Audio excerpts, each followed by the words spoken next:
बिस्मिल्लाहिर्रहमानिर्रहीम। अस्सलाम वालेकुम क्लास, होपफुली आप सब खैरियत से होंगे। अच्छा जी, इंटीग्रेशन चैप्टर 3 हमने कंप्लीट कर लिया है। चैप्टर 5 हमारा ऑलरेडी कंप्लीटेड है।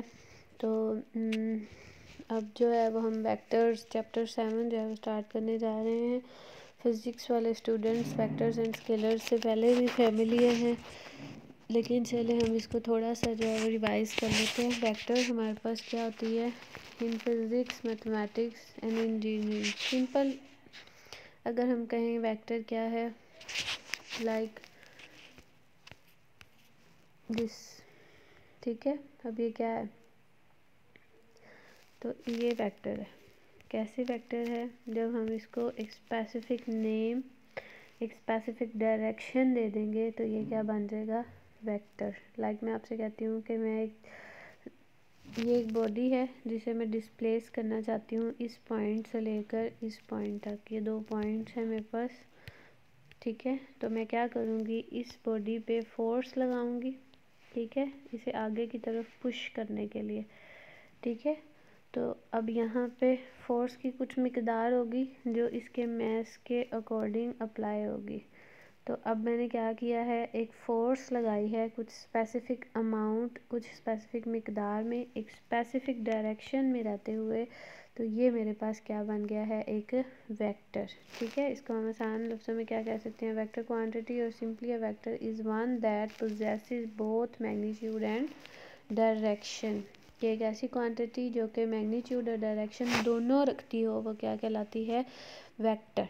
और स्केलर क्या है, a quantity that possesses only magnitude, it can be specified by a number along with the unit any number. Like मैं आपसे कहती हूँ टेम्परेचर, आजकल जैसे सर्दी बहुत ज़्यादा है तो टेम्परेचर नॉर्मली 12 से 13 डिग्री के दरमियान जो है वो मूव कर रहा है, ठीक है।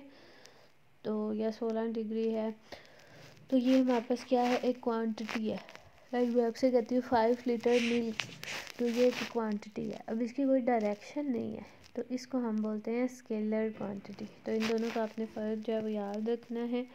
लाइक यहाँ पे देखें आपके पास, ये उसने एक फोर्स की एग्जांपल दी हुई है, ये उसने अपनी लेग को ऊपर की तरफ किया है, तो ये उसकी जो डायरेक्शन है, और उसने जो फोर्स लगाई हुई है, इसी तरह से ये पुल कर रहा है एक वज़न को, वेट को। तो ये सारी वेक्टर की एग्जांपल्स हैं। स्केलर के उसने क्या कहा है, temperature, length, volume, speed, work are examples of scalar. अब ज्योमेट्रिकली हम इसको किस तरह से रिप्रेजेंट करते हैं, ज्योमेट्रिकली वेक्टर को रिप्रेजेंट करने के लिए हम एक एरो हेड इस्तेमाल करते हैं इसके ऊपर, या इसको बोल्ड लेटर्स में लिखा जाता है या अंडरलाइन कर दिया जाता है फ्रॉम बॉटम, ठीक है। तो वो कहते हैं द मैग्नीट्यूड और लेंथ और norm A B of V its absolute value and is written as A B modulus. मतलब आपके पास जो मैग्नीट्यूड है, इसको हम लेंथ भी बोलते हैं, और नॉर्म भी। लेंथ से क्या मुराद है, लाइक देखिए ये वेक्टर है, तो यहाँ से लेकर यहाँ तक ये क्या कहलाएगी, इसकी लेंथ। अच्छा जी, मैग्नीट्यूड मैं आपको बता रही थी कि हमारे पास ये जो यहाँ से लेकर यहाँ तक, ये इसकी जो लंबाई है, इसको हम मैग्नीट्यूड भी बोल सकते हैं और नॉर्म भी कह सकते हैं। तो ये हमारे पास क्या कहलाती है, absolute value of the vector, इसको हम नॉर्म भी कहते हैं। और इसको फाइंड कैसे करना है ये हम नेक्स्ट देखेंगे। इसके बाद है यूनिट वेक्टर। यूनिट वेक्टर होता है जो इसकी किसी भी वेक्टर की डायरेक्शन को बताता है। इसको फाइंड करने के लिए हम क्या करते हैं, वी यूनिट वेक्टर रिप्रेजेंट किस तरह से करते हैं, वी हैट, मतलब इसके ऊपर एक छोटा सा आप कैप लगाएंगे, इसको हैट भी पढ़ते हैं। और ये किस तरह से फाइंड की जाती है, V vector over V vector की मैग्नीट्यूड, ठीक है। ये इसका फॉर्मूला मेंशन है कि आप unit vector is a vector whose magnitude is unity. जैसे ही आप वेक्टर को उसकी मैग्नीट्यूड पे डिवाइड करेंगे तो ये जो एक वेक्टर बनेगा, इसकी मैग्नीट्यूड 1 हो जाएगी, यूनिटी हो जाएगी। And unit vector is written as by V hat and is defined as V unit vector is equal to V vector और वी वेक्टर की मैग्नीट्यूड। अच्छा जी, इसके बाद नेक्स्ट हमारे पास है, वो कहता है if terminal point B of a vector coincides with initial point A then magnitude A B is equal to 0। Obvious सी बात है, देखें ये ए है और मैं कहूँ यही बी है, इसका इनिशियल और टर्मिनल पॉइंट लाइक देखें ये होता है इनिशियल पॉइंट और ये होता है टर्मिनल पॉइंट। अगर ये दोनों पॉइंट हम क्लोज ले आएँ और बिल्कुल साथ मिला दें तो आपके पास ए बी की लेंथ क्या हो जाएगी, 0 हो जाएगी, विच इज़ कॉल्ड ज़ीरो और null vector. Two vectors are said to be negative of each other if they have same magnitude but opposite direction, कि अगर एक की वेक्टर इस तरफ है और दूसरा इस तरफ है लेकिन मैग्नीट्यूड दोनों की लेंथ जो है वो क्या है, सेम है, तो इन्हें हम बोलते हैं नेगेटिव वेक्टर्स। उसके बाद नेक्स्ट हमारे पास है इक्वल वेक्टर्स। दो वेक्टर्स जब इक्वल होते हैं, same magnitude and same direction, इन्हें हम बोलते हैं इक्वल वेक्टर्स। पैरेलल वेक्टर्स क्या होते हैं कि if and only if they are non zero scalar multiple of each other, like यहाँ पे A B and minus A B parallel है, A B and 3/2 A B are parallel. ठीक है, कि हम एक वेक्टर को दूसरे के स्केलर मल्टीपल की फॉर्म में लिख सकें तो वो हमारे पास क्या होते हैं, पैरेलल वेक्टर। उसके बाद हमारे पास ट्राइंगल ऑफ एडिशन, कि अगर आपके पास दो वेक्टर्स हैं जो कि ट्राइंगल की दो एडजेसेंट साइड्स को रिप्रेजेंट कर रहे हों तो उनका जो सम होगा वो क्या होगा, third side of the triangle in opposite direction. वैसे रेगुलर जो ट्राइंगल होती है उसकी डायरेक्शन ये होती है ये एंड देन ये, लेकिन यहाँ पे हम क्या कह रहे हैं कि अगर आपके पास दो वेक्टर्स हैं u एंड v, ये भी एक वेक्टर है और ये भी एक वेक्टर है, तो जो इसकी थर्ड साइड है इन ऑपोजिट डायरेक्शन, तो ये किसको रिप्रेजेंट करेगी, u प्लस v, मतलब इन दोनों के रिजल्टेंट को। इसे हम हेड टू टेल रूल भी बोलते हैं, कि जब हेड हेड से मिले और टेल टेल से, तो ये इसका क्या हो जाता है, रिजल्टेंट। इसी की मदद से हम पैरेललोग्राम लॉ भी ड्राइव करते हैं, या आप इसे कह सकते हैं कि if two vectors representing the two adjacent sides of a parallelogram then the resultant is the diagonal of the parallelogram। ठीक है, कि आपके पास जो diagonal of the parallelogram होगा वो क्या करेगा, इन दोनों वेक्टर्स की रिजल्टेंट को शो करेगा, मतलब वो क्या होगा, resultant of these two vectors. उसके बाद सब्ट्रैक्शन है, ये हमारे पास सब्ट्रैक्शन आ गई है। Next position vector, very important, any vector whose initial point is origin, कि कोई भी ऐसा वेक्टर जिसका जो इनिशियल स्टार्टिंग पॉइंट है वो ओरिजिन हो तो हम इस वेक्टर को क्या बोलते हैं, पोजीशन वेक्टर। ठीक है, और पोजीशन वेक्टर के लिए हमारे पास क्या होता है, लाइक देखें ये ए वेक्टर है जिसका स्टार्टिंग पॉइंट ओ है, मतलब ओ ए, ठीक है, और प्लस अगर मैं इसमें ए बी कर दूं तो बाय अभी हमने ट्राइंगल लॉ पढ़ा कि ओ ए प्लस ए बी, तो ये इक्वल होगा किसके, इसके, तो ओ बी के आ जाएगा इक्वल। तो यहाँ से हम कह सकते हैं कि A B is equal to O B minus O A, very important formula. ठीक है, इसकी मदद से हम क्या करेंगे, अगर हमें कोई भी दो पॉइंट्स दिए गए हों ए और बी इन स्पेस, तो हम क्या करते हैं, उनके दरमियान ए बी को फाइंड कर सकते हैं। क्लियर है, चलें हम इसको मज़ीद एग्जांपल से अच्छा जी, इसमें देखें अब एडिशन ऑफ वेक्टर्स, दो वेक्टर्स को ऐड किस तरह से करना है, ये u और v दिया हुआ है तो इनको हम कैसे ऐड करेंगे, फर्स्ट कंपोनेंट फर्स्ट में और सेकंड कंपोनेंट सेकंड में। ठीक है, उसके बाद स्केलर मल्टीप्लिकेशन, आप किसी वेक्टर को एक स्केलर से मल्टीप्लाई कर रहे हैं लाइक अल्फ़ा, तो हम क्या करेंगे, उसको उसके दोनों कंपोनेंट से मल्टीप्लाई कर देंगे। लाइक आपके पास देखिए अल्फ़ा को हम u से मल्टीप्लाई कर रहे हैं तो अल्फ़ा x अल्फ़ा y। ठीक है, उसके बाद नेक्स्ट हमारे पास है नेगेटिव, कि अगर आप किसी स्केलर माइनस को मल्टीप्लाई कर रहे हो तो दोनों कंपोनेंट से मल्टीप्लाई होगा। उसके बाद डिफरेंस है, आपने अगर दो वेक्टर्स का फ़र्क लेना है तो क्या होगा, फर्स्ट में फर्स्ट को माइनस कर देंगे और सेकंड में सेकंड को माइनस कर देंगे। ज़ीरो वेक्टर क्या है हमारे पास, अगर हम दो सेम वेक्टर्स को सब्ट्रैक्ट कर रहे हैं विद अपोजिट साइन, तो ये x minus X and y minus Y zero हो जाएगा, तो ये ज़ीरो ज़ीरो आ जाएगा। इक्वल वेक्टर्स, अगर दो vectors same magnitude and same direction रखते हैं तो फर्स्ट कंपोनेंट फर्स्ट के इक्वल, सेकंड के इक्वल। पोजीशन वेक्टर ये मैंने अभी आपको बता दिया। मैग्नीट्यूड फाइंड किस तरह से करते हैं, लाइक आपके पास कोई भी वेक्टर है यू एक्स वाई, तो आपने क्या करना है, X square plus Y square का स्क्वायर रूट, तो ये आपके पास मैग्नीट्यूड आ जाएगी उस वेक्टर वी की। उसके बाद नेक्स्ट हमारे पास है यूनिट वेक्टर, ये मैंने अभी आपको बता दिया, वेक्टर और वेक्टर की मैग्नीट्यूड।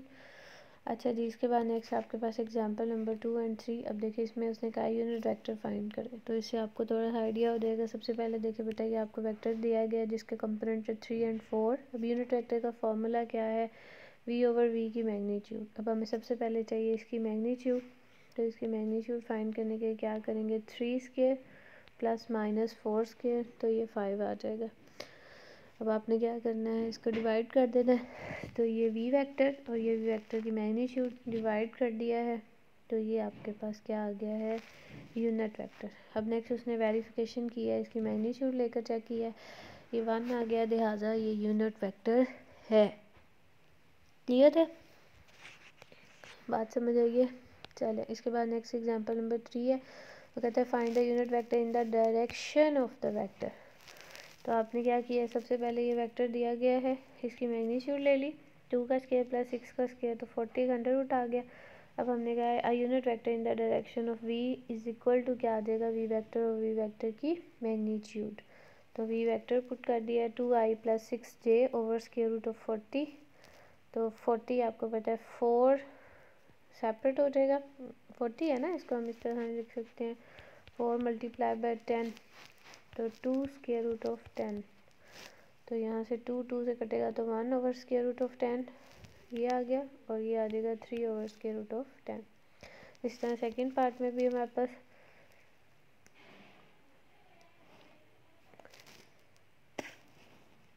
तो ये इसी तरह से इसकी सेकंड एग्जांपल भी सॉल्व हो जाएगी। ठीक है, अब हम एक्सरसाइज की तरफ चलते हैं। ये हमारी फर्स्ट एक्सरसाइज है, एक्सरसाइज 7.1। इसका कुछ हिस्सा जो है वो आपका क्लास वर्क है, वो मैं आपको करवा देती हूँ। अच्छा जी, इसमें देखिए सबसे पहले क्वेश्चन नंबर 1 का फर्स्ट पार्ट है, बहुत ही सिंपल सा, पी और क्यू 2 पॉइंट्स दिए गए हैं। उसने कहा है कि आपने क्या करना है, पी क्यू फाइंड करना है। तो मैंने अभी आपको पीछे बताया था कि अगर हमने ए बी फाइंड करना हो तो हम क्या करेंगे, ओ बी माइनस ओ ए। तो हम यहाँ पे क्या करें, पी क्यू फाइंड करना है, तो O Q minus O P, O Q आ जाएगा 6 माइनस 2 एंड ओ पी आ जाएगा 2 3, दोनों को माइनस करेंगे तो 6 माइनस 2 एंड माइनस 2 माइनस 3, तो 4 माइनस 5, तो 4i माइनस 5j। ये बेटा आपने याद रखना है, किसी भी वेक्टर में हमारे पास वी वेक्टर है ना, इसमें पॉइंट्स हैं x y z। ठीक है, तो x होता है अलोंग x एक्सिस, ठीक है, और x एक्सिस के अलोंग जो यूनिट वेक्टर होता है वो हमेशा i होता है, y होता है हमेशा y एक्सिस के अलोंग, और इसके साथ जो यूनिट वेक्टर होता है वो j, और z अलोंग z एक्सिस, इसके साथ यूनिट वेक्टर होता है k। ठीक है, these are the standard unit vectors i j k। जब भी आप किसी वेक्टर को ओपन करेंगे, v वेक्टर है कोई भी आपके पास, मैं दोबारा लिख रही हूँ x y z, तो जब आप इस ब्रैकेट को ख़त्म करते हैं तो ये आ जाता है x i y j z k। ठीक है, तो यही तरीका यहाँ पे उन्होंने किया है, इस 4 माइनस 5 को उसने लिख दिया 4i माइनस 5j। क्लियर है, चले इसके बाद नेक्स्ट आपका क्वेश्चन नंबर 2 का थर्ड पार्ट है। इसमें उसने क्या कहा है कि आपने u दिया हुआ है, u की मैग्नीट्यूड फाइंड करनी है। तो सिंपल क्या किया, 3 स्क्वायर माइनस 4 स्क्वायर 9 प्लस 16 25, तो u की मैग्नीट्यूड क्या आ गई है, 5। ठीक है, क्लियर है। अच्छा जी, नेक्स्ट आपके पास क्वेश्चन नंबर 5 है। क्वेश्चन नंबर 5 की अगर आप बुक पे स्टेटमेंट देखें तो इसमें देखें आपको ए भी दिया गया है, बी भी दिया गया है। वो कहता है कि आपने एक वेक्टर फाइंड करना है जो कि from point A to origin जो है वो मूव कर रहा है। ठीक है, अगर आपको मैं आपको बुक से दिखा देती हूँ, आपको मज़ीद क्लियर हो जाएगा। ये देखें बुक, क्वेश्चन नंबर 5 है आपका। वो कहता है कि find a vector from the point A to the origin. ठीक है, ए से ओरिजिन की तरफ आपने एक वेक्टर जो है वो फाइंड करना है, दैट मीन्स हमने ए ओ फाइंड करना है। तो ए ओ फाइंड करने के सिंपल आपके पास देखें, A B is equal to होता है ओ बी माइनस ओ ए। अब जैसे ए को ए ओ बनाएंगे तो इसकी डायरेक्शन चेंज होने से साइन पॉजिटिव हो जाएगा। अब हमने ए ओ फाइंड करना है, तो इस ओ बी को इधर ले आएंगे तो ये माइनस हो जाएगा, तो A O is equal to A B minus O B. अब ए बी की वैल्यू पुट कर दी और ओ बी की वैल्यू पुट कर दी, दोनों को माइनस किया है तो ये आपके पास ए ओ आ गया। क्लियर है? चलो इसके बाद नेक्स्ट क्वेश्चन नंबर 9 है आपका। क्वेश्चन नंबर 9, ये क्वेश्चन नंबर 9, इसमें देखिए वो कहता है कि गिवन दैट ए और बी दिया गया है and O P is equal to A B. आपने क्या करना है, ये पी पॉइंट फाइंड करना है। तो हमने क्या किया, let P X Y be the required point, इसमें पुट कर दिया। जैसे आप ओ पी लेंगे तो X minus O Y minus zero, और ए बी लेंगे तो क्या हो जाएगा, बी माइनस ए तो 1 - 3 प्लस हो जाएगा और 0 - 7। तो X I plus Y J is equal to 4i - 7j। Compare करेंगे तो यहाँ से एक्स वाई, तो ये पी आपका रिक्वायर्ड पॉइंट आ गया। क्लियर है?